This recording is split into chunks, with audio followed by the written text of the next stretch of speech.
Carper, and then Senator Menendez. Good afternoon, everyone.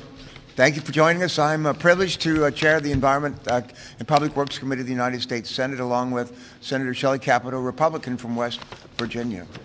The last Congress, you'll recall, President Biden, under his leadership, President Biden we enacted legislation, historic legislation, to do maybe three things. One, to rebuild our infrastructure.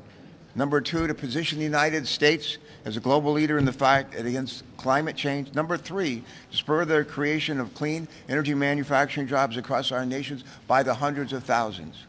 And people have been paying attention. For the first time in years, a majority of American people actually believe that the United States is the world's top economic power. Still, as President Biden said during his State of the Union address earlier this speech, we need to finish the job and reduce our reliance on competitors like the Chinese government. As EPW chairman, I know of three policy areas where we already have bipartisan support.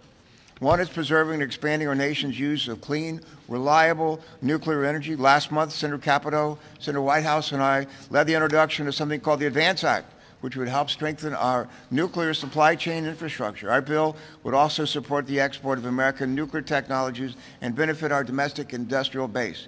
The second policy area is reauthorizing the U.S. Economic Development Administration, EDA. If we're going to compete economically with the Chinese government, we must do all we can to ensure that our local and regional economies have the resources they need to be successful.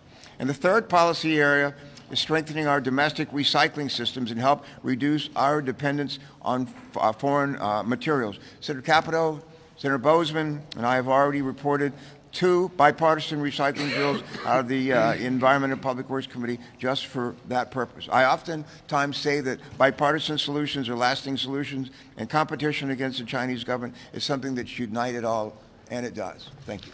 Senator Menendez.